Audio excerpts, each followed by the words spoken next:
Hello my fellow drivers, my name is Andrei Ambrosi. I'm working as a fleet manager at Transformers LLC, and I want to welcome you today for a quick winter preparation inspection for this beautiful Freightliner Cascadia we have right here. So first thing I would like to check when getting the truck ready for the winter, I would like to check that all my batteries and battery connections are all good. So to do that, I have to get inside here. There is like two little levers you can bring up to get the steps down. It's pretty easy. These are the levers I'm talking about. And then if your truck has a cover, not all the trucks have this cover, you just like have this two little spring you're just removing, and then you are able to pull this out and to take a look here. So what we want to check is we don't want to see any corrosion. No, all the bolts are present. Everything is connected tight. Everything looks good. The batteries are in a good shape.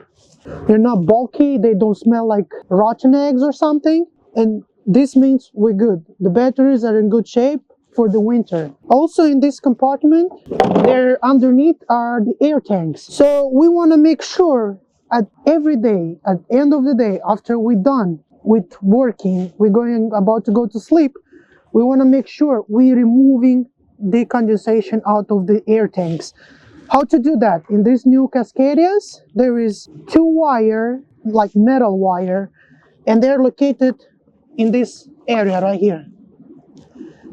Basically, what you do, you have this metal wire goes down there. You just pull up a little bit and you make sure that all the moisture and all the water is coming out. And there's two primary and secondary air tanks, so we're doing the same thing for both. After this, we're gonna know that we're not gonna have any moisture in the air system, so we're eliminating a factor for the brakes to freeze. A very common problem in the winter is that if you go to northern states, drivers have their trailer brakes freezing, and there is literally like a lot of issues with that. Brakes and airlines. So we're gonna start right here. I'm gonna show you what you gotta do, let's say, in order to keep that problem to minimum, to not have it in the future or to not get it while you're driving. What we have here is the Red Airline.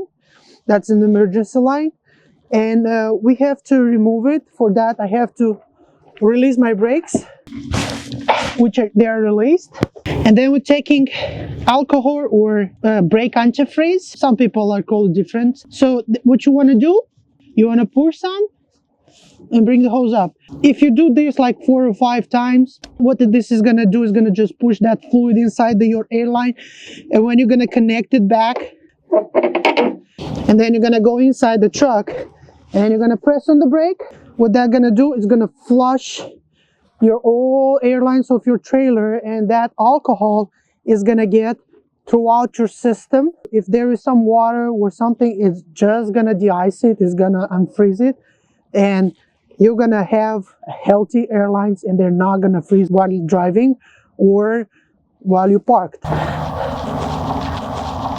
So as you can see, we have here the rim. This is the brake drum and the brake pads.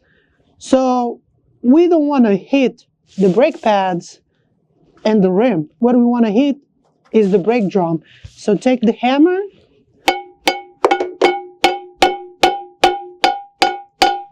and hit it all around the tire as needed to try to release these brake pads from the drums. Also, a good idea would be, since you are under the trailer, to have a brake adjustment done. That's where you wanna, of course, after you release the brakes, that's where you wanna, this is the bolt to adjust your brakes. You gotta do full turn to bring the brake pads against the drum all the way, and then to go back like 180 degrees. Let me open the hood real quick.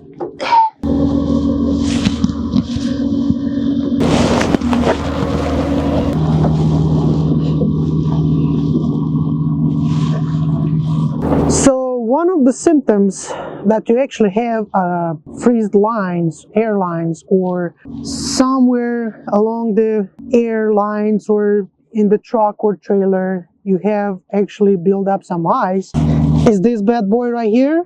And this is called an air dryer assembly, and this you will hear and you will see air coming, like puffing out of it, like puff, puff, puff, and the truck will not be able to keep the air pressure in the air tanks. Make sure before the winter starts that you're replacing this air dry filter. It must be replaced actually every 6 months or so. So right now the both brakes are applied. I just parked, I just arrived at the truck stop. What I want to do, and I want to make sure that I'm just engaging just the truck brakes. To do that, I'm just going to release just the yellow knob. Just like that. As you can see, the yellow knob is released and the red knob, it stays on. So that would help me to not get those brake pads stuck to the drums. One quick advice, let's say I worked all day, an 11-hour shift, I drove all day, and then when I'm coming to the truck stop and I'm parking the truck and outside it's below 0 Fahrenheit, what I want to make sure I don't do is to actually release the parking brakes for the trailer, because that would create additional issues. The brakes might freeze overnight, like the brake pads might get stuck to the brake drums. So just make sure you never release the red knob. Alright, Transformers family, we're wrapping up with the winter preparation checklist. Make sure you all the time have your winter chains with you if you go and drive to those west states. And don't forget to pack a good meal with you in your fridge inside this beautiful truck. Let me know what is one winter must have. And welcome to Transformers family.